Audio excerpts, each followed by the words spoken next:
একটা, দুটো, তিনটে, চারটে, পাঁচটা, ছটা, অনেক ফুল হয়েছিল, কিন্তু ধরেছে কটা? একটাই তো ধরেছে।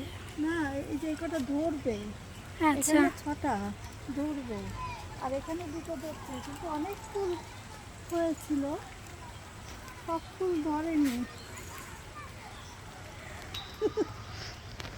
এটা যেমন কিনে আনলাম সেরকমই রয়েছে, শুধু পাতাগুলো একটু বেড়েছে, পাতাগুলোই বেড়েছে, এতে কি ফল হবে?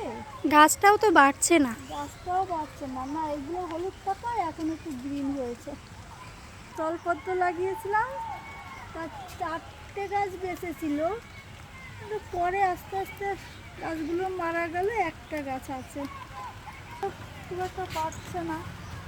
গাঁদা গাছ বাঁচাতে, জবা গাছ বাঁচাতেই পারছি না। একটা ডাঁটা গাছ ভালো হয়েছে। এত ডাটা না?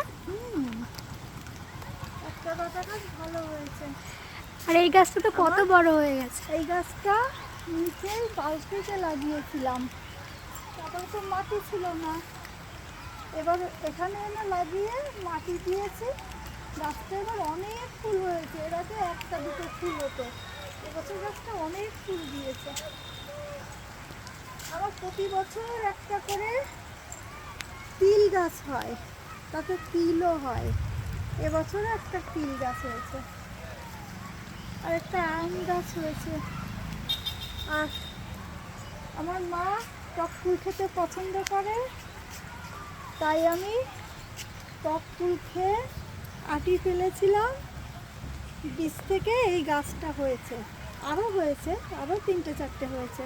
একটা গাছ নিয়ে নিচে লাগিয়েছিলাম, কিন্তু নেই গাছটা।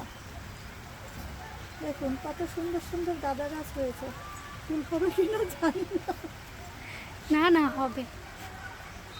কিন্তু জবা গাছ কেন জানি বাঁচছে না। কতবার লাগাচ্ছি, কতবার মারা যাচ্ছে, বুঝতে পারছি না কেন হচ্ছে। হয়েছে, এটা ওইখানে লাগিয়েছিলাম, ওখানে পারছিল না, এটার ভিতরে লাগানোর পরে দেখ কি সুন্দর হয়েছে। এটা কি গাছ মা? ফুল গাছ, আচ্ছা, এটা শিউলি ফুল গাছ, এটা আর দোপাটি। আর অ্যালোভেরা গাছটা তো খারাপ অবস্থা। এইগুলো ওই নিচের থেকে এনে এনে লাগিয়েছি।